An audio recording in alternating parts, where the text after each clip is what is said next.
Hej och mycket välkommen hit. Det här är första delen av boken Lär dig kurdiska. Den här boken finns i digital form och där kan man läsa boken samtidigt som man kan också skriva ut den om man vill. Jag kommer att lägga upp alla länkar som behövs för saker jag går igenom här. Det här är en bild som representerar de färger som kurderna tycker om och direkt hämtade från naturen. Och kanske finns inte mycket gult i naturen, men då är det solen som man har blivit inspirerad av.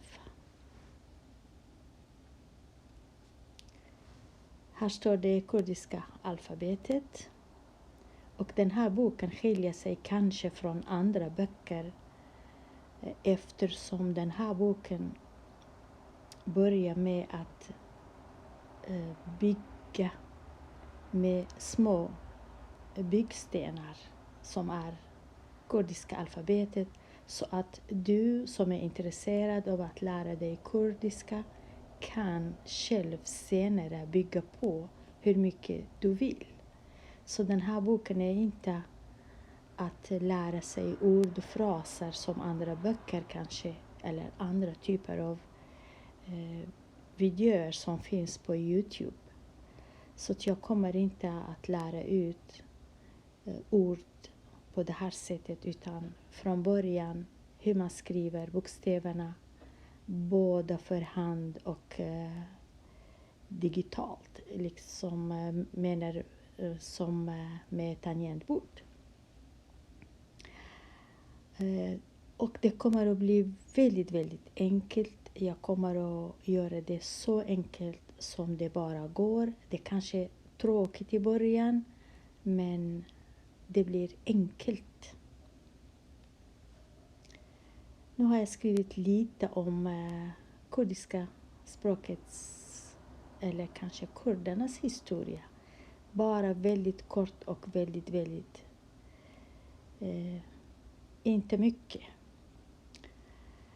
Så det står att kurdiska språket är ett gammalt språk och det pratas av mer än 40 miljoner människor, eftersom man vet inte exakt hur många kurder som finns, och de finns i huvudsak i Kurdistan, där betyder området i norra Irak och östra eller västra Iran, östra Syrien och Sydturkiet. Och det finns många dialekter. Om kurdiska språket är rikt på någonting så är det dialekter, både huvuddialekter, subdialekter, och man vet inte exakt hur många. Det finns jättemånga dialekter. I den här boken kommer jag att berätta mest om sydkurdiskan som pratas i södra Kurdistan och östra Kurdistan. Och det här är länken till boken. Jag kan bara visa hur det ser ut när du går och letar efter. Online finns den här. Så.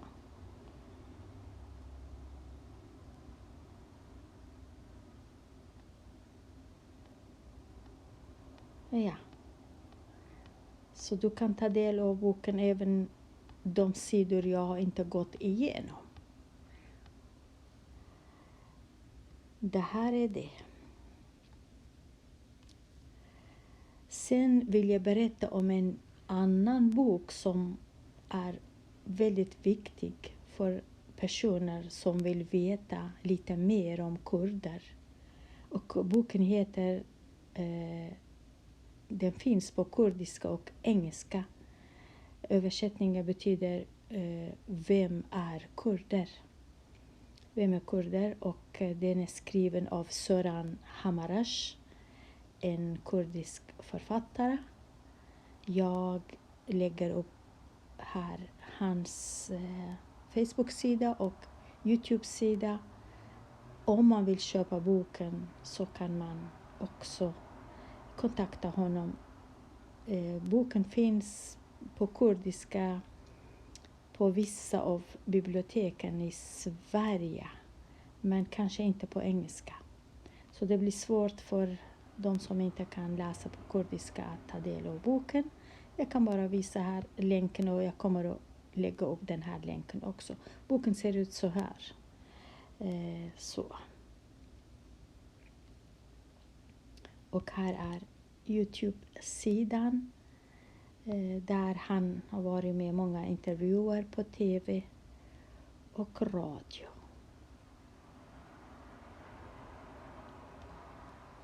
Nu kommer vi till huvuddelen och det är alfabetet. Sydkurdiskan skrivs från höger till vänster med hjälp av 34 bokstäver som ser ut så här i versalform och tryckform. De ser ut så här. Bokstäverna som jag kommer att berätta om eller presentera, det är inte enligt alfabetisk ordning utan vad jag tycker är lätt att lära sig först och vad jag tycker är svårt enligt svårighetsgraden, helt enkelt. Så, det här är kurdiska bokstäver och motsvarande på latin. Det var inte enkelt många gånger att hitta motsvarigheter, men jag har försökt så gott jag kunde. Så att det här är som motsvarar. Till exempel A, det skriver vi så här, och B så här och P så här. Så. Det är inte samma ordning som svenska bokstäver. Och det finns en bokstav som inte har någon motsvarighet. Och den här bokstaven kommer bara i början av kurdiska ord. Bara om ordet börjar med en vokal så kommer man att skriva den här bokstaven före vokalen. Och när man skriver den för hand är så här och med hjälp av tangentbord är så här. Denna bokstav påverkar inte uttalet utan den skrivs för att man tror att det blir estetiskt snyggare. Det här vad jag tror.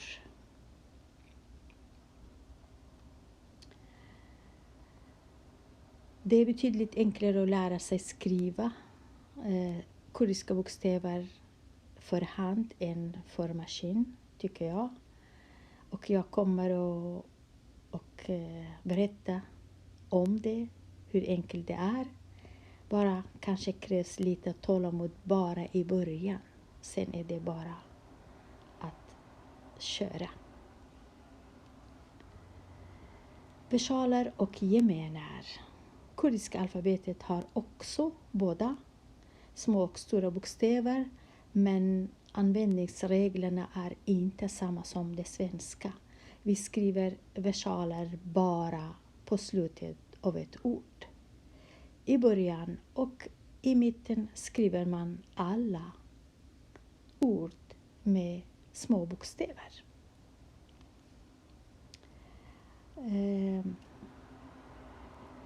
Reglerna som sagt är inte samma. Det här känns det kanske som repetition. Men eftersom det här är en bok och i en bok ska man vara tydlig och repetera eftersom det inte finns möjlighet att läsaren frågar eller då måste allt vara väldigt enkelt och tydligt och mer repetition än mindre repetition. Men i videor och sånt så finns det möjlighet för folk, för de som tittar att kanske fråga eller kommentera någonting och få svar.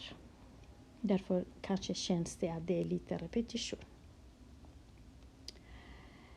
Positionen av bokstaven bestämmer om bokstaven borde skrivas med versaler eller gemener. Och vi skriver alltid,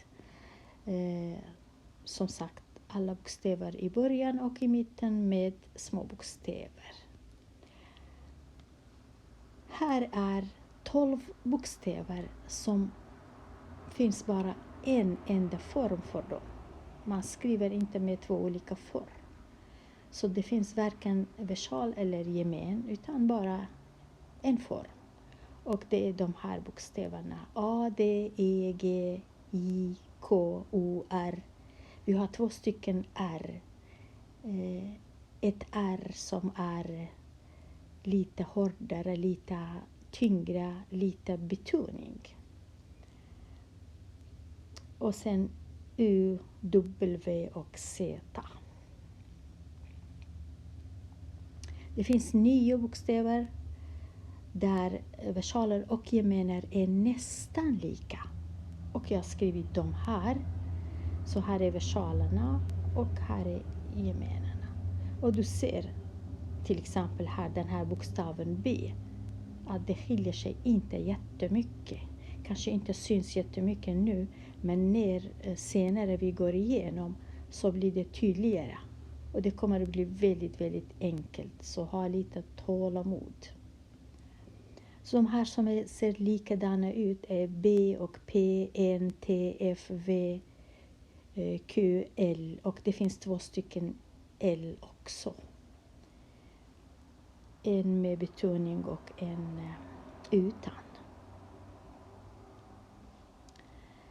De andra bokstäverna som är kvar finns det lite skillnad som du ser här och du ser här mellan små bokstäver och stora bokstäver. Och det är kanske inte alla gånger finns motsvarighet hur man ska skriva bokstaven eftersom ljudet inte finns i svenska språket. Och det är lite bekymmer hos alla som kanske skriver om sådana språk som kurdiska och andra språk som skriver med sådana bokstäver som inte är latinska bokstäver.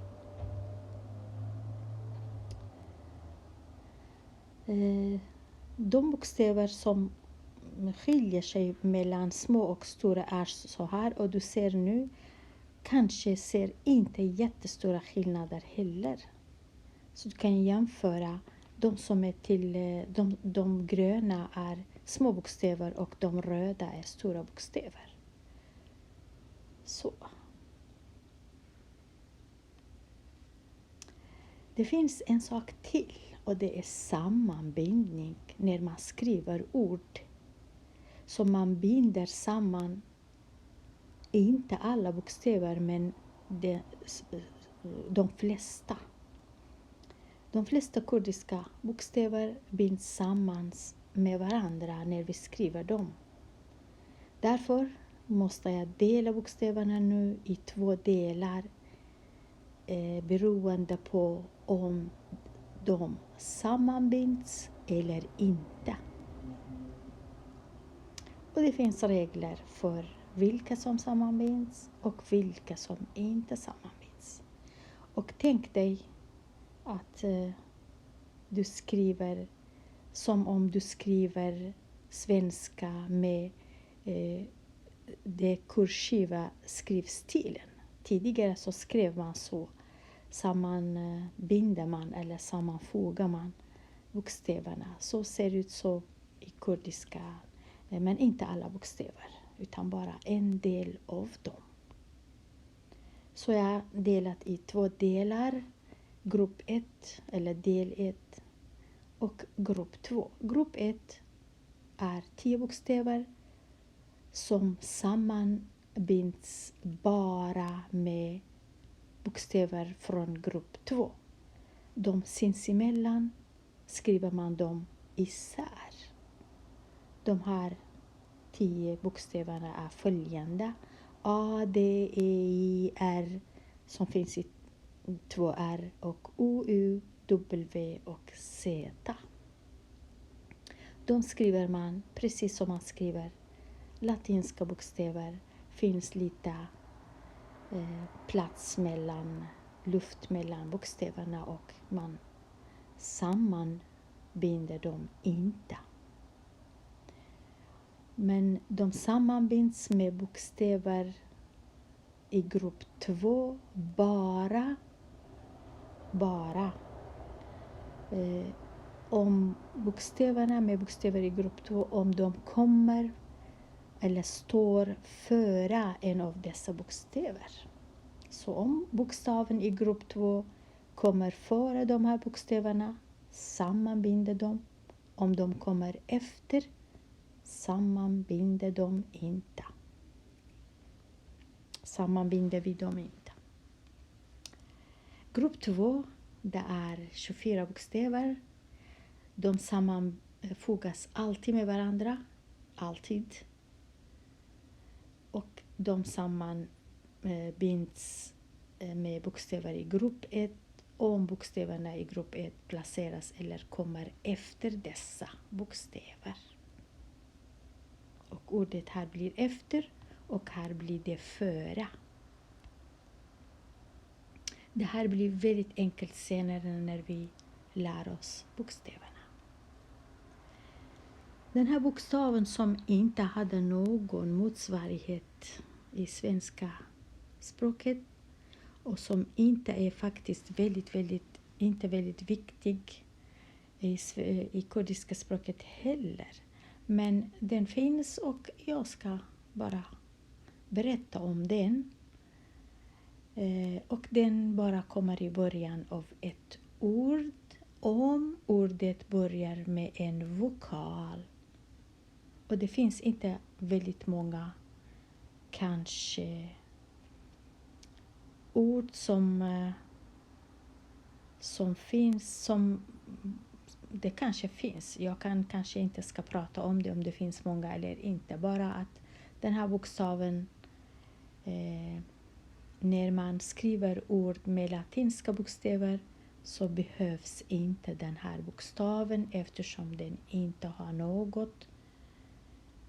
Det finns inte någon motsvarighet till den helt enkelt.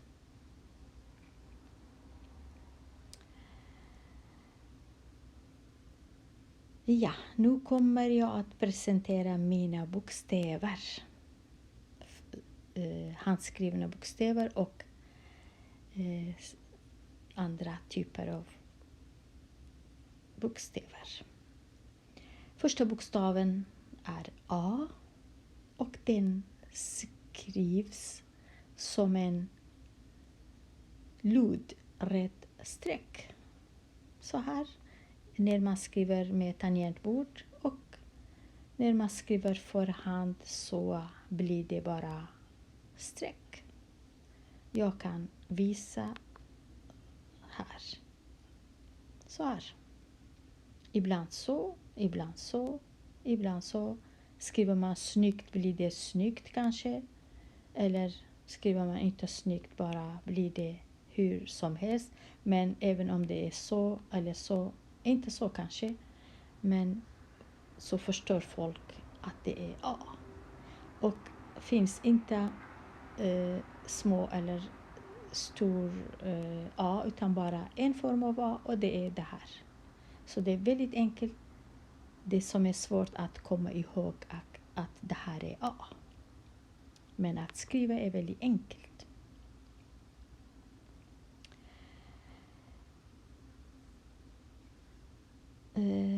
Om jag ska visa hur man skriver med tangentbord så det här är A. Den här. står här. Det beror på vilket tangentbord man använder. Kanske platsen skiljer sig. Och sen så blir det så här.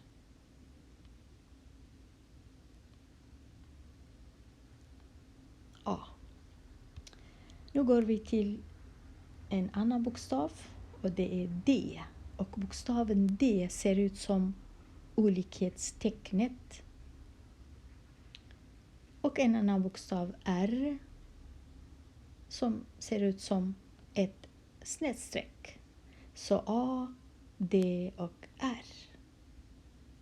Nu kan vi på en gång öva. Kanske öva här.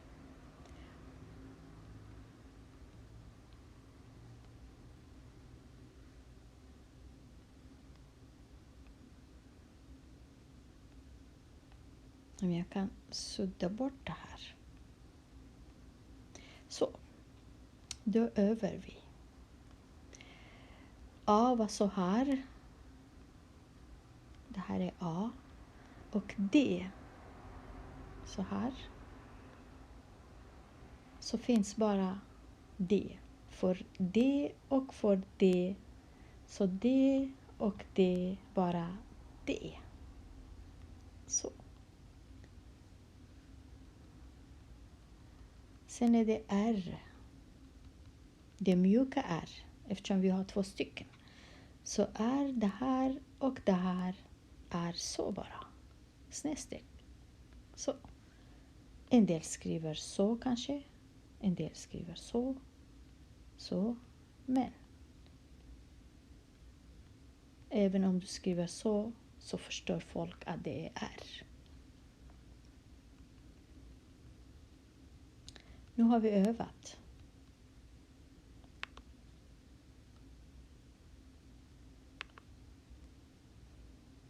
Det var så. Nu ska vi göra eller forma vårt första ord med de här 3 bokstäverna. Så.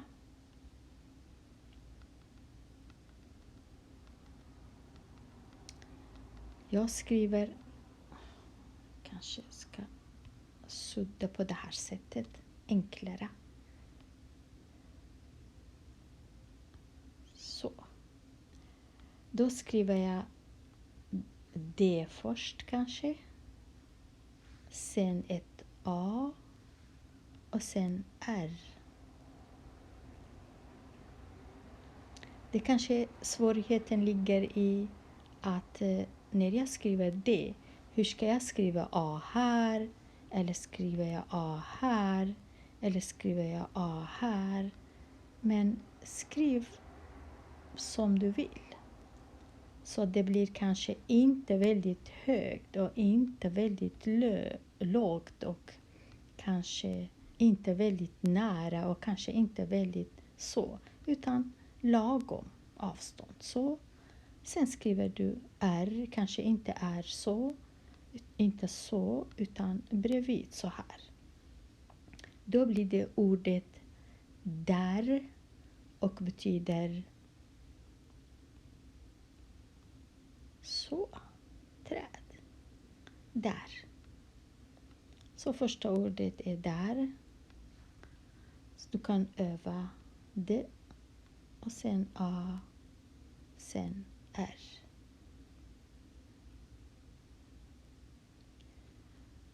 Andra ordet är samma ord men D-A-R-A och det blir dära. Och det är ett pojknamn. Pojknamn är dära. Så, dära och där. Och namn börjar inte med stora eller annorlunda bokstäver på kurdiska. Så man kan inte veta ett ord om det är ett namn eller inte. Det kanske i framtiden kommer vi att skriva första bokstaven lite större eller på annat sätt som man kan, som för att skilja sig namn från andra ord. Men hittills så är de så skriver man dem på samma sätt. Så skriver man ordet dara och där med tangentbord så blir det så här snyggt kanske. D-A-R-A. Men för hand är mycket, mycket enklare. Så A, D och R. Lodrätt, olikhetstecken och snedstreck. Väldigt, väldigt enkelt. Man behöver inte komma ihåg små och stora bokstäver. Det finns bara en form.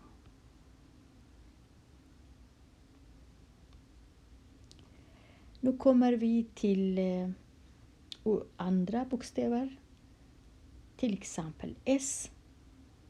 S på kurdiska kan se ut som ett vågrätt streck bara. När man skriver bokstaven för hand. Och det ser ut så här med tangentbord. Har jag skrivit fel? Varför?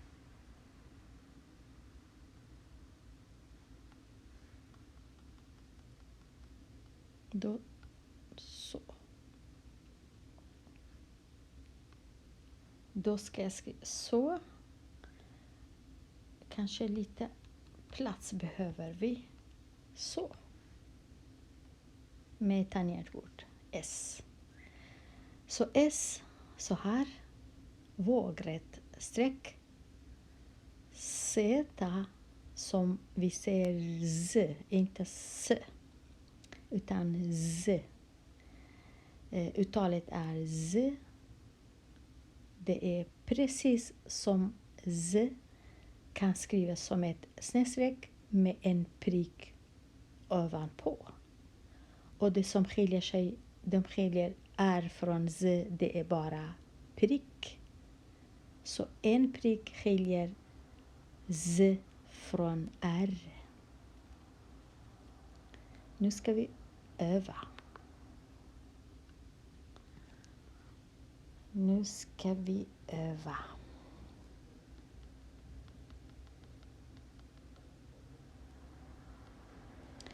S. Så.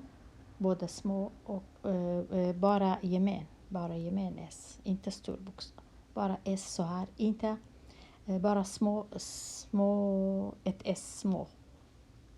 Gemen S. Det är så här. Så. En del skriver så. En del skriver så.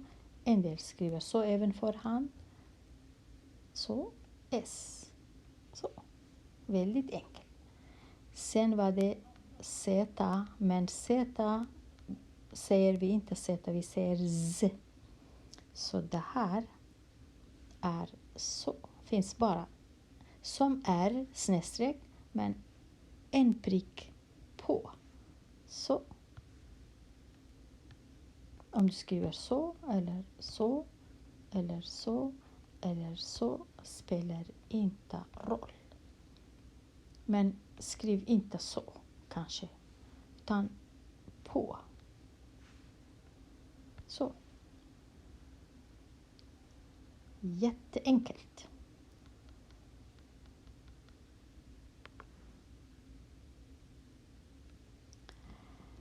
Nu ska vi bilda några ord med de här bokstäverna som vi lärt oss hittills. Så ordet zar betyder två saker. Både mun och tärning. Så zar och zar. Zar och zar. Båda är zar. Man skriver på det här sättet. Zar. Vi övar. Så.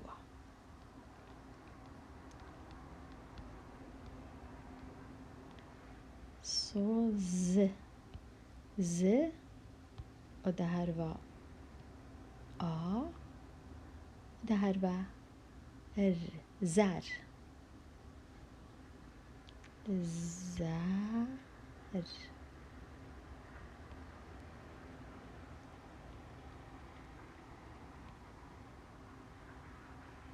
Så.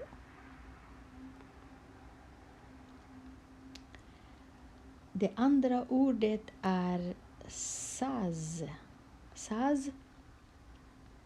Saz, så skriver man. Och saz betyder ett musikinstrument. Saz.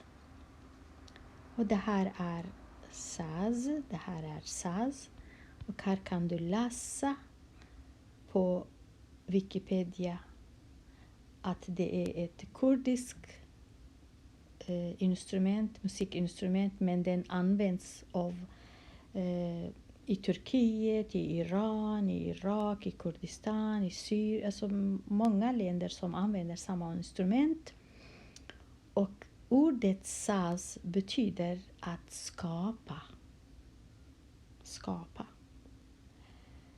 Sen här finns det på den här sidan på YouTube kan du söka. Kan du lyssna på den här.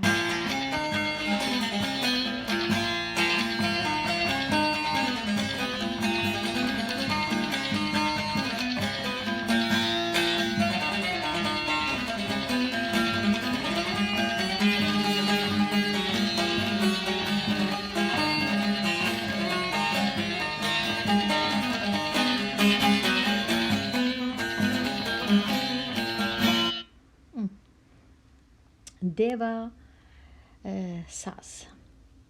Och vi övar på att skriva saz också.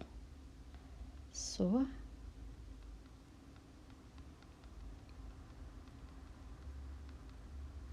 Så S. Sen A. Nu är det sammanbindning. Så jag kan inte skriva A här så här bredvid. Och så ska jag skriva Z. Även om jag skriver så förstår alla. Men det är inte snyggt. Så jag gör så här. Att jag går och skriver A så här bredvid S. Och sen skriver jag Z. Efter så blir det saz. Saz. S. A. Z. S. A. Z. Saz. Så den här A är grupp 1 och S är grupp 2. När grupp 2 bokstäver kommer före grupp 1 så sammanbinds de. Men här är grupp 1 och här är grupp 1. De sammanbinds inte med varandra. Så. Så skriver man saz. S och ett A och sen Z. Saz. Jag tror att jag kommer att stanna här så att videon inte blir väldigt lång och tråkig. Och kommer att fortsätta att lägga upp såna här videor tills vi blir klara med att lära oss alla de 34 bokstäverna. Och ni ser hur enkelt det är. Så jag säger kanske hej så länge.